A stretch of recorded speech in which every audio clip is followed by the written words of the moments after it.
Hello, everybody. Welcome back to biology, and this is the last series of lectures, or the last day of lectures for Unit 1, Ecology. So we're getting very close to the end. Are you excited? I hope you are.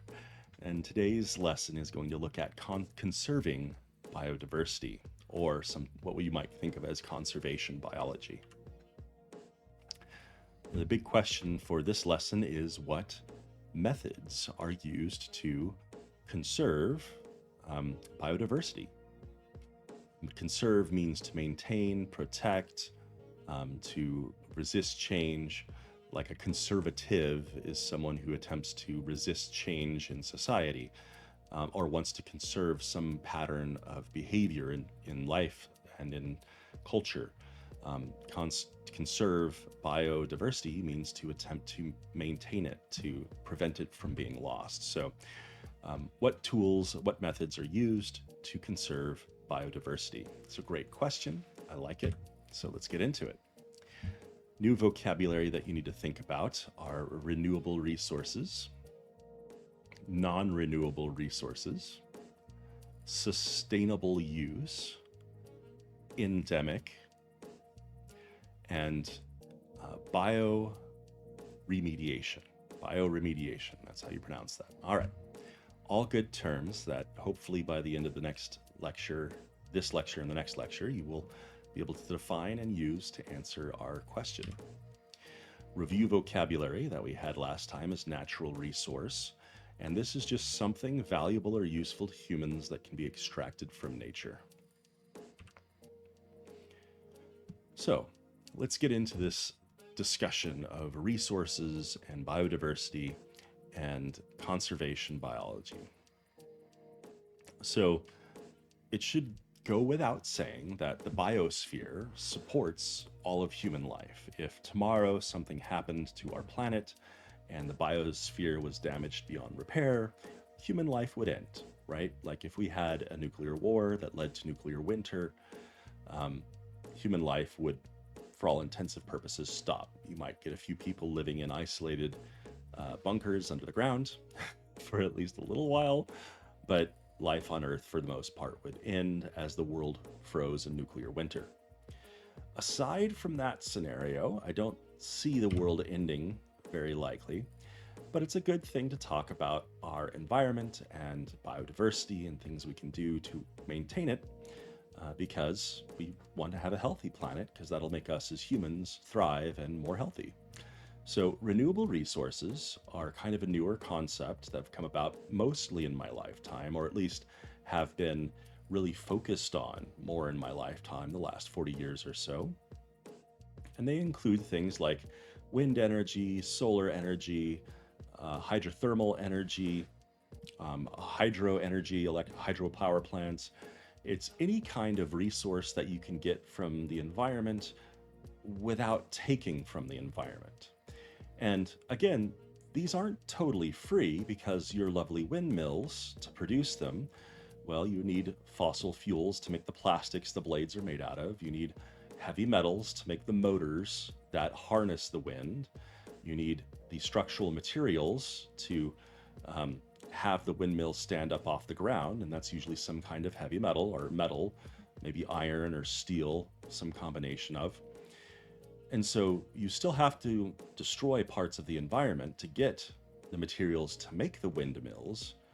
But unlike burning coal, the pollution is in destroying the physical earth and not the atmosphere. So you're saving carbon dioxide in one sense, but you're destroying the earth in another way, right? There's no free lunch, there's just trade-offs. And hopefully the trade-off here is that by destroying land, which heals much more quickly than the environment, or the gaseous environment, we'll say, the atmosphere, there we go, that perhaps we can avert climate change by hoping the land will repair itself more quickly than the atmosphere. Okay, so that's the trade-off. And the same thing with solar panels. Solar panels require heavy metals to manufacture. So again, you're gonna have to do a lot of heavy mining.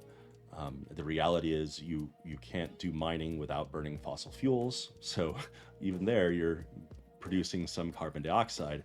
Again, no free lunch, but perhaps you're producing a much less because you can harness a lot of electricity from the sun and the wind and not burning fossil fuels to get that power. Perhaps, hopefully, that this is the gamble or the wager, is that you expend less carbon dioxide to harness energy this way, and therefore you're helping the climate, the atmosphere by doing so. Now, non renewable resources are things that don't get replaced. So, fossil fuels take hundreds, maybe thousands of years to create, right? They happen after slow sedimentation of organic material, living things get buried under hot pressure and temperature, are turned into coal and oil and natural gas, and they're generally speaking considered not renewable. And for the most part, because they are carbon containing, they produce carbon dioxide and therefore are adding a greenhouse gas, carbon dioxide, to the environment. They also tend to add sulfur and sulfates, nitrates, and phosphates, which produce sulfuric, nitric, and phosphoric acid rain. So, non renewable resources are generally thought of as being vastly more costly than renewable resources. Um, I think that in terms of greenhouse gases, that's probably true. I think in terms of destroying or damage to the environment, at least in some areas, maybe that's not so true. I kind of cringe at the thought of the number of children who are working in lithium mines who are going to have some pretty nasty diseases related to heavy metal poisoning in the decades to come. So, again, there's no free lunch, there's trade offs, and human suffering is going to come about one way or the other. That's just kind of the nature of this reality. Now, when looking at renewable versus non renewable resources, the resource that seems to result in the least possible amount of pollution that I have found in my readings is actually nuclear. And that's a bit ironic because people are most afraid of nuclear power because of the waste, which is radioactive, that it produces.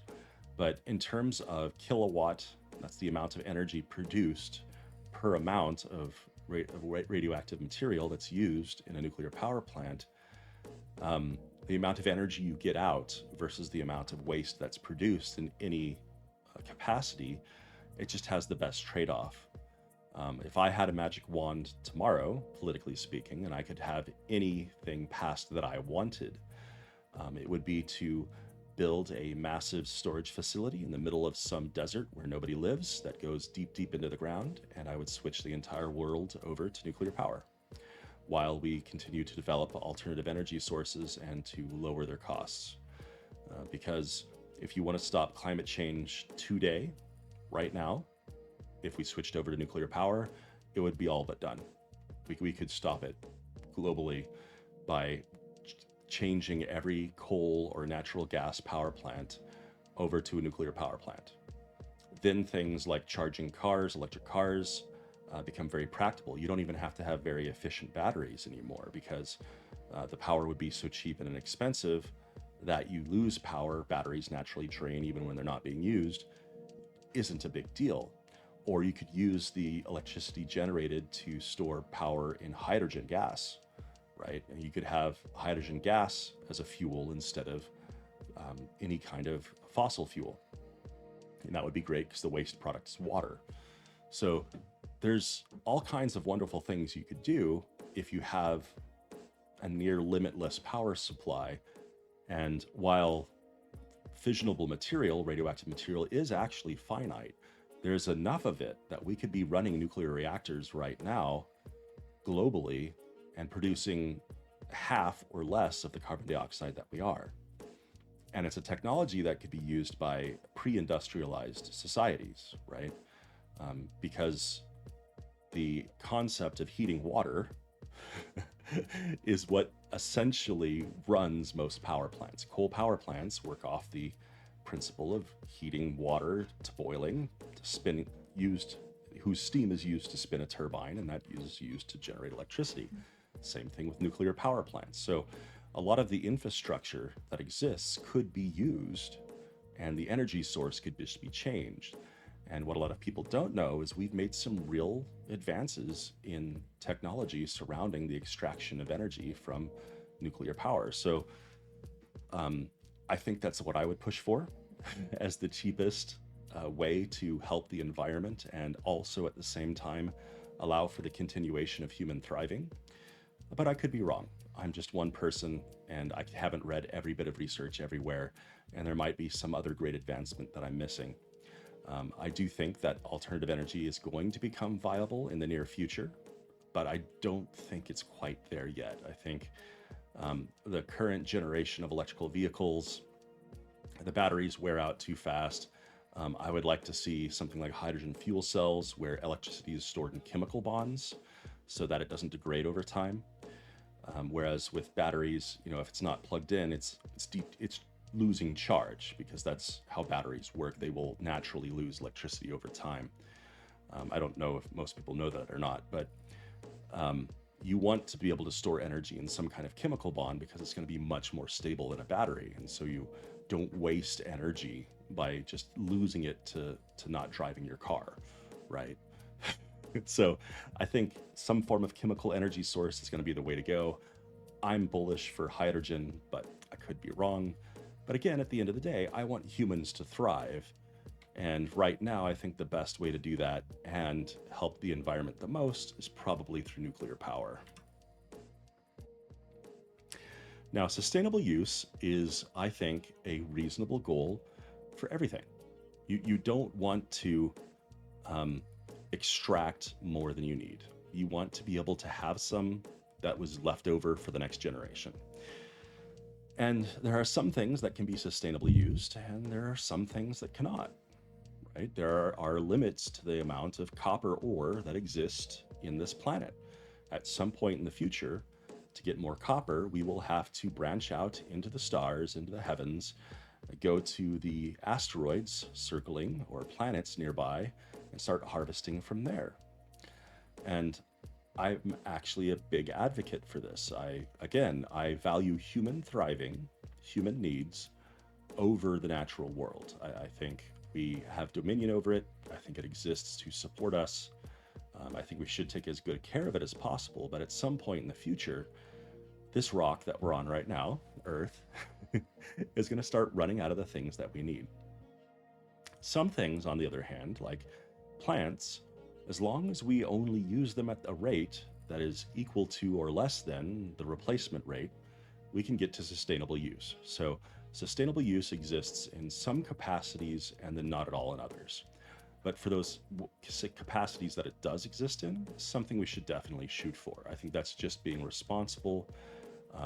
And I think it can be done in a way that, again, still allows for humans to thrive on this planet and to advance and to grow and to be healthy. All right, and that is all that I have for this part of the lecture. Probably too much for one lecture. I have another one coming soon, but for now, I have some questions for you. Thank you so much for listening.